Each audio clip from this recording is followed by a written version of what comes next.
Hello, my name is Arlene Gilliland and I'm the CEO at Destination Port Stephens. It's my pleasure to present this next session in our Small Business Big Impact program. Today we are joined by Yvette Adams of the Creative Collective, who will be presenting a session on 7 steps to social media success. Yvette Adams is a serial entrepreneur and a multi-award-winning businesswoman, including winning the ICT Woman of the Year at the I Awards in 2013 and the Commonwealth Bank Business Owner category at the Telstra Business Women's Awards in Queensland in 2010. Yvette has started 6 businesses, has sold 2, acquired 1 and currently runs 3. The Creative Collective, a digital marketing agency specialising in social media. The Training Collective, a digital skills training organisation. And awardshub.com, an online portal which helps people find business awards to enter.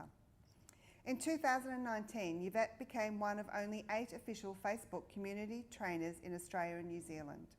In 2018, Yvette was honoured in the PC Hall of Fame at the PC Awards, which recognises individuals who have made very significant lifetime contributions to Australia's ICT industry.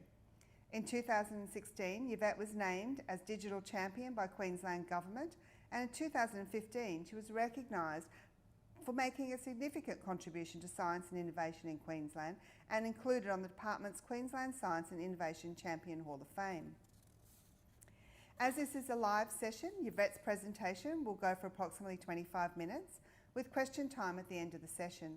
Please use the chat function to ask your question and Yvette will answer accordingly. This call recording will also be made available on this platform for another 3 months should you wish to share with your clients and colleagues who weren't able to join us here today. This session is proudly sponsored by Destination Port Stephens. Hey everyone, I understand you've just watched a bit of a video and had a bit of an intro to me. So here I am in the flesh, Yvette Adams, nice to meet you all, and really excited today to run through in 24 minutes the 7 steps you can do yourself to help with social media success. So let's go. I'm not going to talk about myself because I've heard that a whole bio was just read out to you. But, you know, as you heard, I've got lots of experience with social media. I've been playing with it since 2007, and I am proud to be one of 9 official Facebook community trainers in Australia and New Zealand. And this year I've spent a lot of time doing a lot of study on Facebook and Instagram and all their ad products. They really are huge products, and they are hard to keep up with. So I love simplifying it for business owners and helping them understand how to make the most of it. So that's what I'm going to do with you today. I thought the best way to explain what to do with social media in a short amount of time was to introduce you to this. This is our 7-step social media success wheel. We made it ourselves. And sometimes you can go and spend a lot of time on social media or do a lot of stuff and just feel like you're not getting anywhere. So I find this really simplifies things and it helps you work out where you are on the strategy wheel and what you might need to do to improve things. So I'm going to go into each of these steps, and every time you get confused with social media, I can certainly share these slides as a resource, post this, refer back to this, maybe even put it up where you create your content and use it as a bit of inspiration.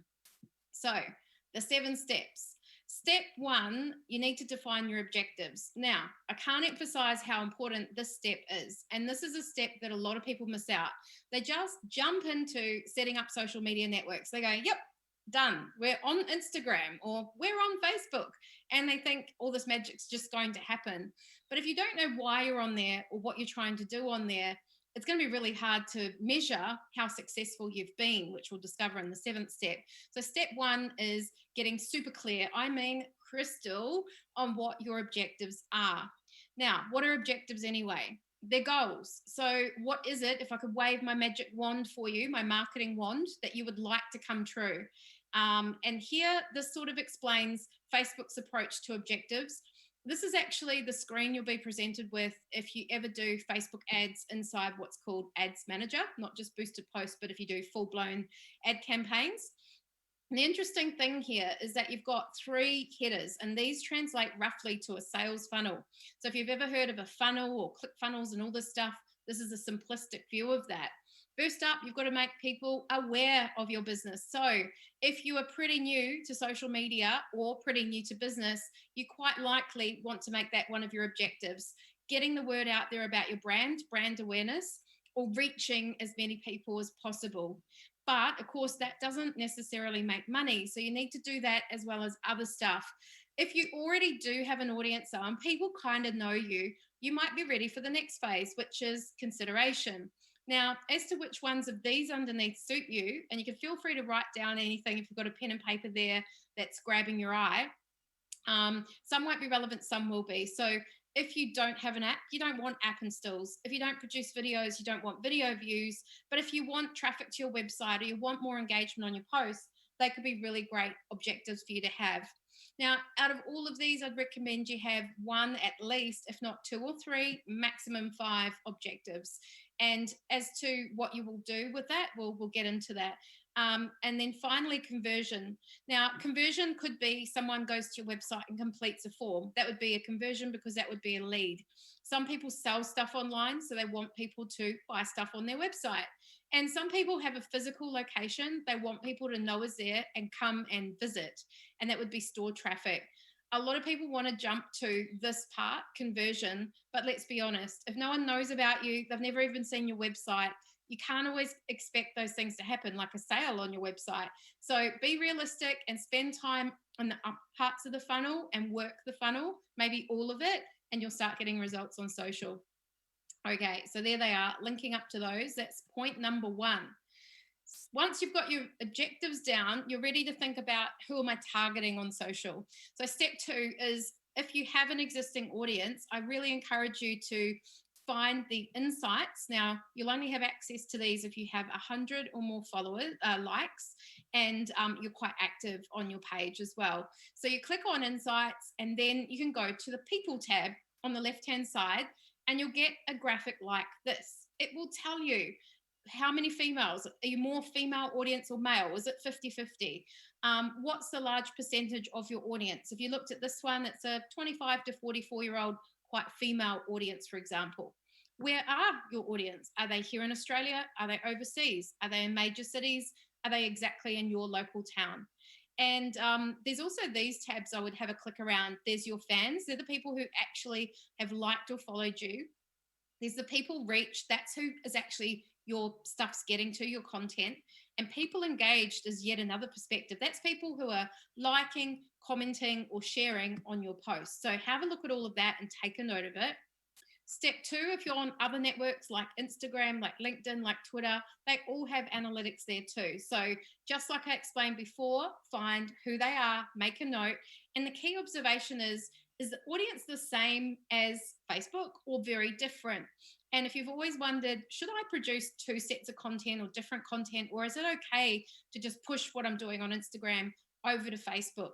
The answer is in your audience. So if your audience are very similar on each, then sure, use similar content for that audience. If the audiences are very different, maybe very American or very female or older or younger, there's a good cause there to adjust your content to suit the audience. Now, once you've looked at those, great. Sometimes people don't have stats there or much of them. It's also good to overlay it with just using this thing, your noggin. So I want you to think about more stuff like, what's their education level, likely your target audiences? What's their income level? What's their marital status? What's important to them? What do they care about? Like, do they care about the environment? Do they care about their children? Do they care about what's happening overseas with COVID or not? What's important to them? I also love this one, problems. What are their problems and what does your business solve for them? So it's not always the obvious, like maybe you sell honey and maybe you might go, their problem is that they really love honey and they can't find a great honey. Or maybe they've got allergies and they've worked out that by having local honey, it can actually help with allergies. That's a real thing, by the way. So knowing these things about your target audience means you can serve up really great content at the right time, in the right way for that audience. Now, it may well be that you have more than one audience. So over on the right-hand side here, we've got a franchise CEO, Michael. We've got a salon owner, Claire. And we've got another one, self-employed Katie. And you put bunches of information underneath them about their interests, what TV shows they watch, which social networks they're on. And this might seem a bit silly, but it's really, really useful to get your social media right. Because if you're just sort of putting stuff out and it's not really appealing to the males in your audience, then you could be just not getting good results on social. One of my fun things I like to do is give my target audiences I'm developing for my own company or for my clients a name, like Helen the Housewife or Agency Angela. So I come up with a word that kind of sums them up, and alliteration, those using the H and the H again, remember that in English class, is a really good idea as well. So come up with them, do some brainstorming with your team if you have one, even create those personas and put them up on the wall. Let's now look at step 3, and that's brand voice. Now, this should directly relate to who you're talking to. So that's why I've really got to stop on step 2 and know who your target audience is. So for instance, if they're quite a male audience and they're in the trades, industrial blokey might be the kind of brand voice you want to have. Just because you're a female and you don't talk like that doesn't mean you shouldn't appeal to your audience on social media. Or are you more prim and proper Royal English? Or are you more fun and friendly? Or are you quite corporate and formal? I know I've worked with some lawyers and doctors and things who have said, you know, we've really got to stick to quite corporate given our industry. But similarly, I've worked with, you know, very more down to earth, relaxed kind of lawyers and things. They say, no, we want to be fun and friendly and casual, but professional is fine. So come up with words that describe how you want to speak on social and what will resonate with your audience. Next up, I want you to do a bit of a brainstorm of what your topics are. What are things you will talk about on social? Now, when I have more time with people, we'd really workshop this because I want you to think laterally. Don't just put social media down because you promote and sell social media courses like I do or offer social media services. As you can see on the list, I also talk about entrepreneurship, female leadership, because our company is run by 2 females, but I don't sell female leadership courses. I talk about creativity, tech trends, and bunches of stuff. This is really coming up with your editorial remit for your publication, which is your social channels. You're the editor. You decide what goes out. Does stuff about the environment go out or not? Does stuff about great food go out or not? What would your audience be interested in? I know our audience really loves posts about coffee because they drink a lot of it and there's lots of marketers in there. So we often do posts about coffee as well. Then sources. Who else is out there that you could potentially share their content and it's going to be really relevant to your audience? So in my list, I've got a lot of my industry associations. I've got some softwares we use who I know produce really great content, whether we use their software or not. It's good content that would suit our audience. Often for businesses, their local councils produce great content. Port Stephens Tourism probably creates great content that you could share from time to time. Often your local media or industry publications will also have great content that you can look at as well. Apart from looking at your brand voice, you've got to look at your brand image style. So here's a couple of examples, particularly on Instagram, where it's very image based, that we've developed up a completely different look and feel subject to that business. On the left is the Training Collective, our business. On the right is Stella Rossa Coffee, an Italian-inspired coffee chain that we promote. So it's just got that red outline and the little logo there. Here's 2 more, a local builder in Melbourne on the left-hand side, and on the right, a local dentist in Nelson Bay, New South Wales. So all very different looks and feels, subject to exactly their brand style and their audience and all those things I was just talking about. So let's say you've got your objectives down, your target audience, your brand voice. Now you're ready to set it up, your social structures, or amend what you've got. So here's a quick view of social, just to make sure we're all on the same page, because I do meet a lot of people and there's a lot of confusion around this, I find. You should all have a profile if you want to participate in social media. So for Yvette, I have a Facebook profile and I just have one. You shouldn't have more than one. If you do, that is against Facebook's rules, and you shouldn't make up one and attach that to your page either. That is also against Facebook's rules. Next up, you should have a page. This is like your shop front for your business. So this is where people like or follow you on Facebook and you put out communications about what your business is doing. Following that, we have a group, and you could have a community group that you just participate in, or you can actually have a group for your VIP customers or your clients or your stockists, or depends what you do, I guess. But groups can be really fabulous. They can be for certain health interests. Basically, groups bring people together with a set interest, and they can be a very powerful place for you to promote your business as well. Finally, there's events. You can run events now on Facebook, Google My Business, and even on LinkedIn. They're back. So if you're running business events, getting them onto LinkedIn is a really good idea. And an event can be run by a group or a page or a profile. Really depends who is behind the event. One thing I will touch on, because I think it's so powerful and such a good thing to do, is a lot of people get hung up on creating content and putting it out on their business page. I strongly encourage you to search in the top left of your Facebook and search for a keyword that relates to where people would hang out, what kind of groups that you're trying to target. Let's say you're trying to target mums with new babies. Search mums, moms, mummies, all that kind of stuff, and add the location if it's a set location. Join the group and do authentic posts about yourself, not salesy. Check the rules, but by doing that, you can sometimes get more business and more results than even posting on your page. So don't be a spammer, do it carefully, see what else is going on in there first, but doing exactly that on LinkedIn and Facebook, we've had a lot of success with our clients. If you want to know more about that sort of posting stuff, we do have whole modules on our website at learning.thetrainingcollective.com.au. Step 5, create content. This is a big topic. I can spend half a day on this easily, but the best way I could think to explain it to you in a short amount of time was to show you this other really cool diagram we created to explain content mix to people. Our philosophy is that you should have a mix. It shouldn't be all about you, what you put on social media. So it shouldn't just be come and do our fishing charter. Here's a fish we caught. Here's a guy who works on our fishing charter. That's really boring. People get sick of it. So you want to do that 30% of the time, promote your business, but 30% of the time you actually want to promote others. So is there a fish and chip shop that you recommend that you give some of your fish to? Are there certain fishing reels that you source, or hooks or lures, or a competition that's on or something like that? You should promote others as much as you promote yourself, and you should tag them in, do a little and then type BCF or whatever it is, so they know that you're talking about you're talking about them. And then guess what? They might just promote you, which is another great reason to do it.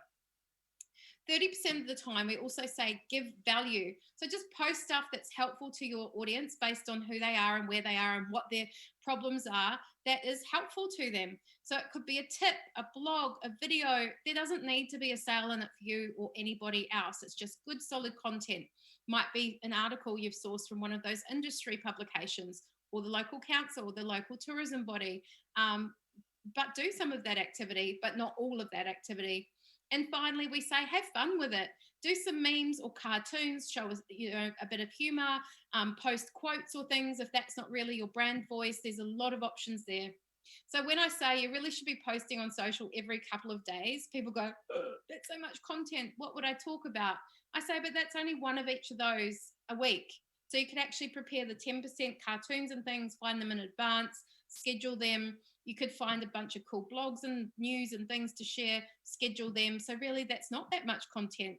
Or if you wanted to post daily, you could do 2 of self-promote, 2 of promote others, 2 of give value, and 1 a week of inspiration. And you've got yourself 7 posts. You may find, as I've got on the screen, that some are hybrid posts. They're a little bit promote you, they're a little bit promote somebody else as well. Here's some other great tips for posting. Always use an image, but even better, use something that moves. Use an animated GIF or a video. These will definitely grab people's attention and always get better results than a static image. The selection of image you use is super important. So you've really got to think what will appeal to your audience, how to get your brand on there, how does it look like part of your brand. The one on screen is a good example because it was launching a restaurant in Tasmania that hadn't opened, that hadn't finished its fit out, and we had no images of it. So what are we going to post? We went looking for imagery of the local area, and we had to do anticipation posts like this before it opened. But that's authentic because that really is the Bay of Fires in Tasmania, which is a short drive from where the cafe is. And we got engagement from the locals by doing posts like this. What are everyone's favourite spots? List them below. And that's that last point, ask for engagement. If you don't get enough engagement on your posts, ask for it. Say, comment below, like this, share this, what do you think? Ask questions. That is my top tips for getting engagement. I personally couldn't live without this tool. It's called Canva. I've been recommending it for a number of years now. It's an Aussie product. It was created in 2012 by an amazing woman called Mel Perkins. It's a big Aussie tech success story. She's out of Sydney. Get your hands on this. There is a free version or a very low paid version, about $12 a month. And you can make great imagery and animated graphics and videos, like I was saying, to go on your social content. These are also great apps if you want to create videos. We've got QUIK, which is made by GoPro, but you don't even need a GoPro to use that app. Ripple, Shaker, Legend, iMovie, Magisto. There are so many great ones out there. Just pull out your phone, download some, have a play. If that's beyond you, find your nearest teenager and say, teach me how to make videos, or pay them and make them make you some. When you are doing posts, I absolutely would say you need to have a budget to boost. We will not work with anyone who doesn't have any advertising spend. There's no point doing social unless you have some money for spend. This example shows a cafe client. We boosted 2 posts, $100 each. The dark orange shows that's how many people saw it, like 1,500 people, versus when we didn't. We got to as much as 500, but we couldn't go 3 times higher than that. So if you're wondering why some people get more results, quite possibly they're boosting them as they post, and maybe $150 a month would be a good figure to start with. Step 6, post, respond, and connect. So once you get posting, you don't just leave it and go do your work and go, I'm doing social media now. You got to be there at the ready to engage with people as well. Number 1, post at the right time. That will get more engagement. So find out when your best times are.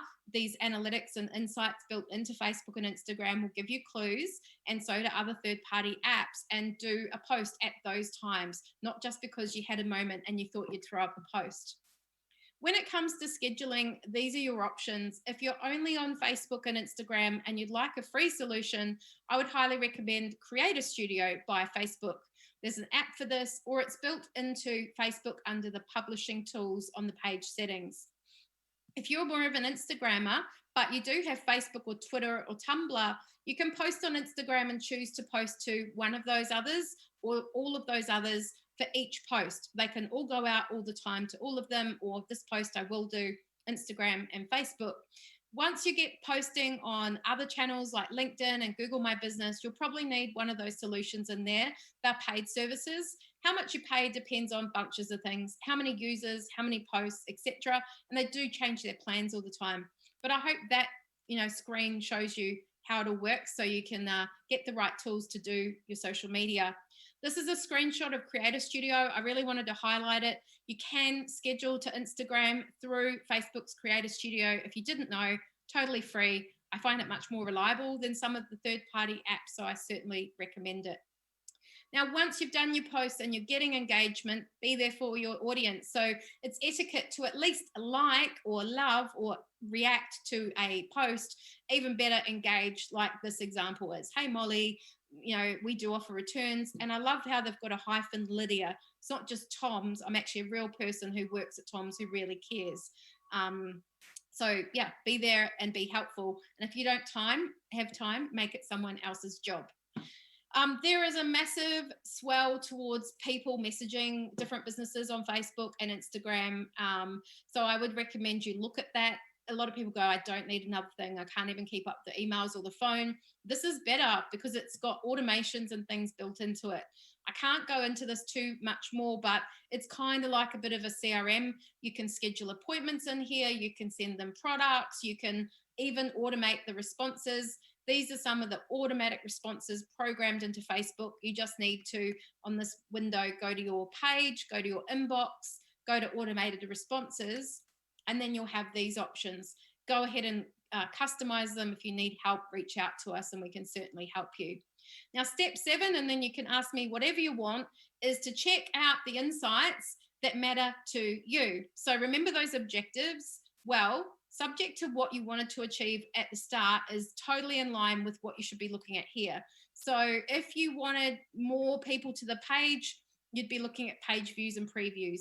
If you wanted to grow your audience, you'd be very interested in the page likes. If you wanted to reach more people, you're in that awareness phase, you'd be looking at this figure. If you set out with a goal to get more recommendations, that would be the one you'd look at. If your goal was to get more engagement, you'd be very interested in that one. If you liked my idea of getting more messages and using the inbox and the CRM features, that one would be very of interest. Am I actually responding to people quickly enough? And if video views or doing video production was a goal, then that one would be good. There's a whole lot more under here. That's just the overview, but I hope you get the key point. Whatever your objectives are, check those stats regularly, weekly, at least monthly. If you don't remember, make sure you schedule it. The parting words are get these apps as well. Get the right apps you need to do a good job on Facebook and Instagram. These are my go-to apps. So you don't just need the blue F one. You definitely need, it's now called Facebook Business Suite. It's got a new name and a new icon. I need to update that slide. But search for Facebook Page Manager and that will probably come up. These are all free. If you're running ads, you'll need this one so you can check how your ads are going or set up new ads. Creative Studio, scheduling and being creative, you can do that on there. And analytics, if you want to check how your posts are going, go ahead on there. And in case you didn't know, WhatsApp's owned by Facebook. Really good channel if you've got an international market because a lot of people use WhatsApp overseas. So if you want to stay connected to me, we have a Facebook group. That's the URL there. You're very welcome to join, ask questions. There's over 600 small business owners around Australia already on there. A lot of them have engaged in our training, and in there we tell them the latest updates on Facebook and Instagram and anything else we think will be helpful. Also, Facebook have their own group now as of this year since COVID. They want to help the small businesses. It's called Boost with Facebook, and myself and the other trainers hang out in there and we'll do all we can to help. And there's even real people from Facebook itself that work there full time who do what they can to help you. And they put all their updates in there too. So 2 very good resources to end you with. Thank you. I'm available for questions. That was fantastic. Thanks very much, Yvette. You did so well to cover all of that content in such a short period of time. We do really appreciate. We've got 2 minutes now to ask some questions. There are a couple. I think some of them you've covered off. Is there any tools you suggest for planning and scheduling your content? I think you did cover that off quite well. So we'll jump to the next one. What's the best way, as a small business, what's the best way to choose what social platform to put the most energy and effort into? As you can appreciate, we have small business owners that are required to do everything in their business. So can you give us some tips on that, please?